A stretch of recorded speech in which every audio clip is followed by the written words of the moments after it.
10 années à Pékin et toujours pas de vie stable pour Fan et sa famille. Née à la campagne, elle possède un hukou rural, cet état civil qui lui donne moins de droits que les citadins nés dans la capitale. Ses 3 filles doivent notamment changer d'école dès que leurs parents déménagent ou changent d'employeur. Cela fait 4 fois en quelques années et ce n'est pas fini. Il va encore falloir qu'on les change d'école cette année. Comme ils vont détruire notre quartier, il va falloir qu'on déménage et qu'on cherche une autre école pour les filles. Vous savez, c'est terrible pour elles, parce qu'à chaque fois, il faut qu'elles s'adaptent à un nouvel environnement.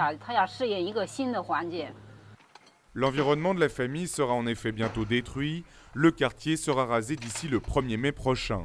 La condition errante des travailleurs migrants et de leurs enfants, c'est justement la préoccupation de Liu Wenhua. En 2008, il a créé une ONG pour sensibiliser le gouvernement. À ses yeux, la solution est d'abolir le hukou.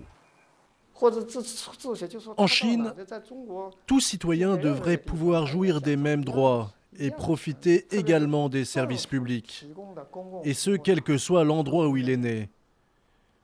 C'est la moindre des choses vu l'immense contribution des travailleurs migrants à la transformation de la Chine ces 30 dernières années. Le gouvernement chinois vient d'annoncer une abolition graduelle du hukou, en commençant par les villes petites et moyennes. Cela donnera du pouvoir d'achat aux paysans, une bonne chose pour la consommation et donc pour la croissance. Mais Pékin attend encore pour abolir totalement le hukou, de peur d'un exode rural incontrôlable, et parce que le hukou différencie non seulement les paysans et les citadins, mais aussi les habitants des différentes provinces. Si on abolit le hukou avant d'avoir harmonisé le niveau de vie entre les provinces, ce sera le chaos. Par exemple, l'entrée à l'université est aujourd'hui garantie dans chaque province pour les étudiants locaux.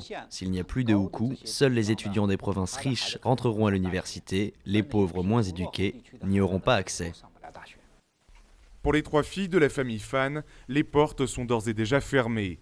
Parce que leurs parents ont un hukou paysan, elles n'ont pas le droit d'aller au lycée à Pékin et encore moins à l'université. Leur père s'y est résigné, leur avenir dans la capitale est compromis. Évidemment, si rien ne change, si on ne peut pas inscrire les filles au lycée ici à Pékin, on n'aura pas le choix. On devra les inscrire dans notre province et retourner au village. L'autre solution pour M. Fan, c'est de faire comme la grande majorité des travailleurs migrants chinois, gagner de l'argent dans les grandes villes, laisser les enfants au village et ne les voir qu'une fois par an.